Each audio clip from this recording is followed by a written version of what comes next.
जय हिंद साथियों, स्वागत है आप सभी का आपके अपने चैनल ZBC स्टडी जोन पर। दोस्तों मैं आज आप सभी लोगों के लिए सेमेस्टर 4 का जो है आपके लिए सिलेबस लेकर आया हूं और रहेगा हमारा सब्जेक्ट केमिस्ट्री रहेगा।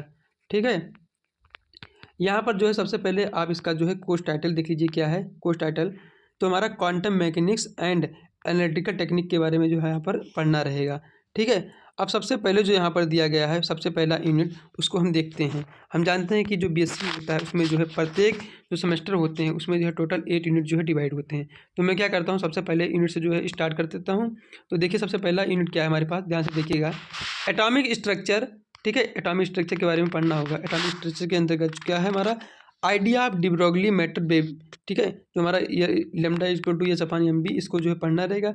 उसके बाद जो है हाइजेनबर्ग अनसर्टेनिटी प्रिंसिपल जो होता है उसके बारे में, फिर एटॉमिक ऑर्बिटल, फिर श्रोडिंगर वेव इक्वेशन, फिर significance of sine and sine square, फिर उसके बाद हमारा हो गया क्वांटम नंबर, फिर radial and angular wave function, probability distribution curve, shape of SPD orbital, अब पाउली एक्सक्लूजन प्रिंसिपल और हुंड मल्टीप्लिसिटी रूल जो है यहाँ पर करना रहेगा। यूनिट नंबर फर्स्ट में हमारा पूरा हो जाएगा। ठीक है, अब यहाँ पर देखते हैं ध्यान से, जो यूनिट नंबर सेकंड दिया गया है इसके अंतर्गत क्या क्या पढ़ना रहेगा ये देखिए ध्यान से। जो यूनिट नंबर सेकंड है हमारा क्या है, एलिमेंट्री क्वांटम मैकेनिक। ठीक है, अब इसके अंतर्गत जो पढ़ना रहेगा सबसे पहला ब्लैक बॉडी रेडिएशन। ठीक है, प्लेइंग रेडिएशन लॉ के बारे में पढ़ना रहेगा, फिर फोटो इलेक्ट्रिक इफेक्ट के बारे में, फिर हीट कैपेसिटी ऑफ सॉलिड, फिर Bohr model of hydrogen atom. No derivation, मतलब कोई डेरिवेशन इसमें नहीं चाहिए। जो बोहर मॉडल का हाइड्रोजन वाला मतलब है एटम, उसके बारे में करना रहेगा।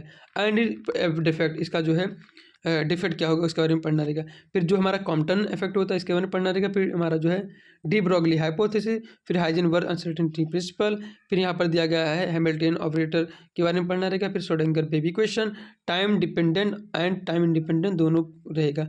एंड इट्स इम्पॉर्टेंट, इनका इंपॉर्टेंट क्या है, physical interpretation of wave function, फिर पोस्टुलेट ऑफ क्वांटम मैकेनिक्स के बारे में करना रहेगा। फिर particle in one dimensional box, फिर Schrodinger wave equation for hydrogen के लिए। ठीक है, उसके बाद जो यहाँ पर दिया गया है separation into 3 equation without derivation. ठीक है, अब यहाँ पर दिया गया है quantum number and there important क्या है इनके बारे में करना रहेगा।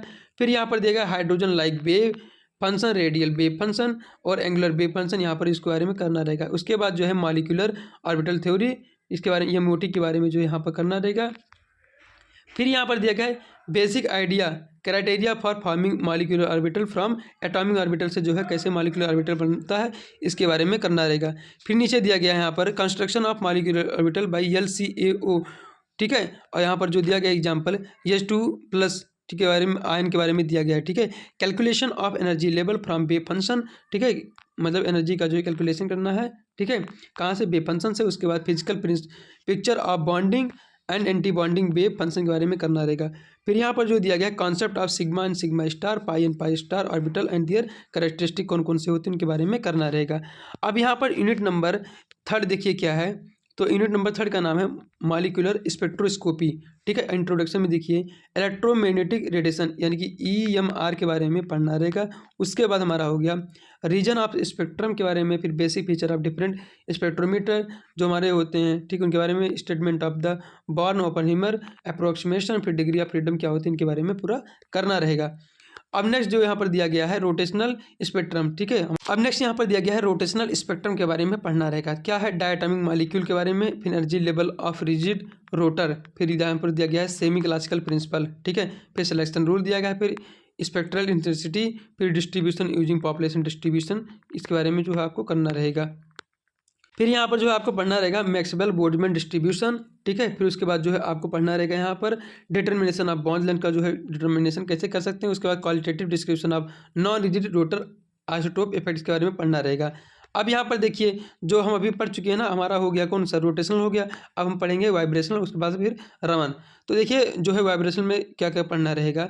तो वाइब्रेशनल स्पेक्ट्रम में क्या पढ़ना रहेगा हमको, इंफ्रारेड के अंतर्गत जो पढ़ना रहेगा energy level of simple harmonic oscillator, selection rule, pure vibrational spectrum, intensity, determination of force constant and quantitative relation of force constant and bond energy, effect of A harmonic motion and isotope on the spectrum, idea vibrational frequency of different functional group, इसके बारे में करना रहेगा।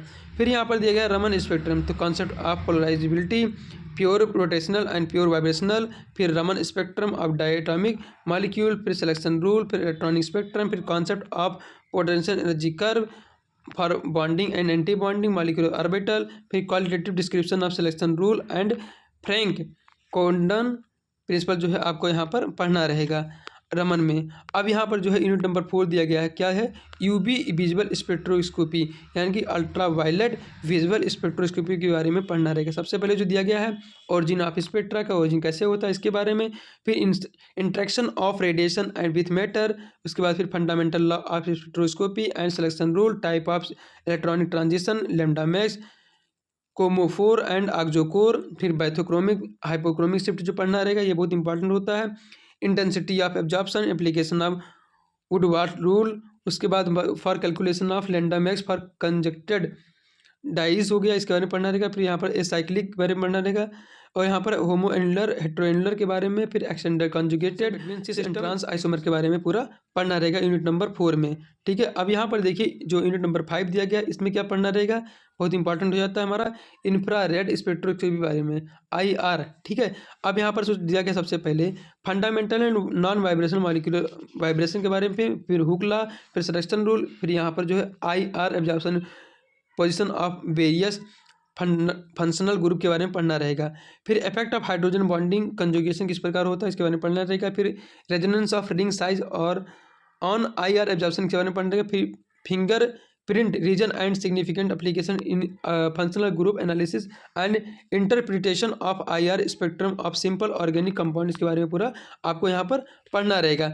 Next जो यहाँ पर दिया गया है यूनिट नंबर 6, क्या दिया गया है, NMR spectroscopy, introduction nuclear spin, फिर NMR एक्टिव मॉलिक्यूल, फिर basic principle of proton magnetic resonance, इसके बारे में, फिर choice of solvent and internal standard, equivalent and non equivalent proton, फिर केमिकल शिफ्ट हो गया, फैक्टर इन्फ्लुएंसिंग इट, कौन कौन से फैक्टर्स जो है इसको प्रभावित करते हैं इनके बारे में। फिर हमारा हो गया रिंग करंट इफेक्ट, इसके बारे में, फिर significance of the term up down field, इसके बारे में पढ़ना रहेगा। फिर उसके बाद है शील्ड एंड डिशील्डेड प्रोटॉन, इसके बारे में पढ़ना रहेगा। फिर spin coupling and coupling constant, इसके बारे में पढ़ना रहेगा फर्स्ट ऑर्डर स्पेक्ट्रा के अनुसार। अब यहाँ पर जो दिया गया है, क्या दिया गया है, relative intensity of first order multiplet, फिर पास्कल ट्रायंगल, फिर chemical magnetic equivalence in NMR, फिर anisotropic effect in alkane alkyne और एल्डिहाइड एरोमेटिक के बारे में पढ़ना रहेगा। अब यहाँ पर जो दिया गया है NMR पीक एरिया, इसके बारे में पढ़ना रहेगा। फिर उसके बाद जो है इंटीग्रेशन, फिर यहाँ पर दिया है रिलेटिव पीक पोजीशन के बारे में with coupling pattern of common organic compound के बारे में पढ़ना रहेगा। फिर interpretation of NMR spectrum of simple compound के बारे में पढ़ना रहेगा। Application of IR UV NMR spectroscopy और for identification of simple organic molecule को जैसे कैसे पहचान जो है कर सकते हैं, इनके बारे में जो है लिखना रहेगा। अब यूनिट नंबर 7 देखिए क्या दिया गया है, और यूनिट नंबर 8 देखिए क्या दिया गया है। यूनिट नंबर जो हमारा 7 है वो क्या, हमारा इंट्रोडक्शन टू मास स्पेक्ट्रोमेट्री से जो आपको इंट्रोडक्शन कराना है। तो सबसे पहले जो हमारा हो जाता है प्रिंसिपल ऑफ मास स्पेक्ट्रोस्कोपी, उसका जो सिद्धांत क्या है उसके बारे में लिखना रहेगा। उसके बाद जो द मास स्पेक्ट्रम क्या होता है, उसके बाद फिर मास स्पेक्ट्रो डायग्राम बनाना है आपको, फिर मॉलिक्यूलर आयन, फिर मेटास्टेबल आयन, फिर फ्रेगमेंटेशन प्रोसेस, फिर MC लेफ्रेटी अरेंजमेंट करना है। ठीक है, अब नेक्स्ट जो हमारा यूनिट नंबर 8 आता है, इसमें क्या क्या पढ़ना रहेगा वो देखिए ध्यान से।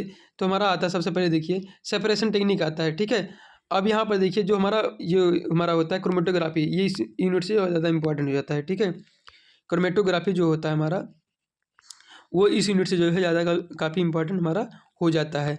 तो देखिए ध्यान से कि जो हमारा क्रोमेटोग्राफी है इसमें जो क्या पढ़ना रहेगा, क्लासिफिकेशन, उसका वर्गीकरण, principle and efficiency of technique. ठीक है, उसके बाद जो है मैकेनिक ऑफ इसको जो है सेपरेट किया जाता है, इसके बारे में मैकेनिक जो है क्या होता है इन्वॉल्व होता है इसके बारे में।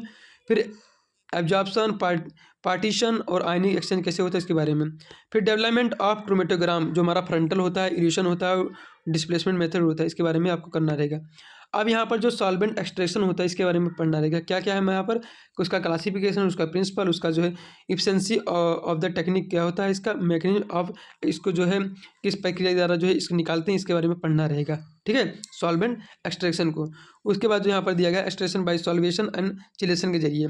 अब यहाँ पर दिया गया है technique of extraction, batch, continuous and counter current extraction, फिर qualitative and quantitative aspect of solvent extraction, फिर यहाँ पर दिया गया है extraction of metal ion from the aqueous solution, फिर extraction of organic species from the aqueous and non aqueous medium जो है आपको यहाँ पर करना रहेगा।